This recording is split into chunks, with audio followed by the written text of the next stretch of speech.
ကျုပ်သားသမီးတွေအလောက်ကင်ကောင်းကြီးတွေပါကျုပ်မှာသားသမီးတွေအများကြီးရှိတယ်ဗျအလောက်ကင်တွေကလည်းတော်တော်ကြီးတွေကြီးပဲဒါပေမဲ့အိမ်မှာအသုံးတဲ့တာတယောက်မှမရှိဘူးအငယ်ဆုံးကောင်ကအင်ဂျင်နီယာတနေ့ကမီးလာတော့ဟေ့ကောင်အိမ်ရှိကမီးခလုတ်လေးဖွင့်လိုက်ပါဦးဆိုတော့ဖိတ်လက်မှတ်မရသေးလို့ဖွင့်လိုက်ရင်ထောင်ကျနိုင်တဲ့အဲ့ဒါနဲ့သူ့အခန်းကမီးတောင်ကျုပ်ကသွားဖွင့်ပေးနေရတယ်သူ့မိန်းမကအကြောင်းဆရာမငါမြေးလေးကိုစာလေးတင်ပေးပါလားဆိုတော့ပါတိတ်ဝမ်းဆက်ရမှတင်မဲ့တဲ့အလက်မကဆရာဝန်ကျုပ်ဆက်ကြောတက်လို့ဆေးလေးဆက်တိုက်ပါဦးဟာဆိုတော့စာမရသေးလို့မတိုက်နိုင်ဘူးတဲ့နောက်ဆုံးလမ်းထိပ်ကွန်းရဆိုင်မှာဆေးသွားဝယ်တောက်ရတယ်အလက်မယောက်ျားကအရန်မီးတက်နေကင်းရေနွေးလေးတောက်ချင်လို့မီးမွေးလိုက်တာခွင့်ပြုချက်မရှိဘဲမီးမွေးတယ်ဆိုပြီးဒဏ်ရိုက်သွားသေးတယ်နို့ညာကောင်ကရင်ထိန်ရဲ့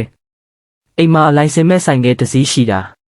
သူ့ကိုလိုင်းကြီးပေးပြီးစီးနေရတယ်မပေးရင်ဖမ်းမယ်တကယ်ကဲ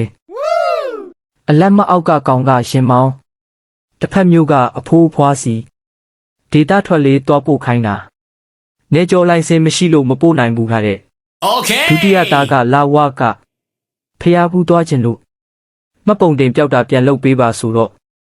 အဖိုးရဲ့အဖေနာမည်နဲ့မှတ်ပုံတင်နံပါတ်တိမရမယ်ဆိုတဲ့ဟိတ်ငါဘလို့တိမလဲကွာဆိုတော့လက်ဖက်ရည်ဖိုးပေးမှမျက်နှာလေးပြော့သွားတယ် Yes နံပါတ်5သားကစစ်ဖို့ဟိတ်ကောင်ခါကခဲချင်းလေးထည့်ပေးစမ်းလားဆိုတော့အထက်အမိတ်မရသေးလို့တဲ့အခုထိမထည့်ပေးသေးဘူးဒါအကြီးဆုံးကဖုန်ကြီးတရားဘာဝနာများအားထုတ်မလားမှတ်တာဆန္ဒပြပွဲမှာပဲတွေ့ရတယ် Good ဘလောက်မွေးရကျိုးနဲ့တဲ့သားတွေလဲဗျာအဆိုးဆုံးကကြံသေးတယ်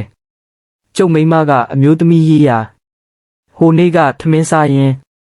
ထမင်းလေးနည်းနည်းမှသွားတယ်နော်ဟာလို့ပြောမိတာကို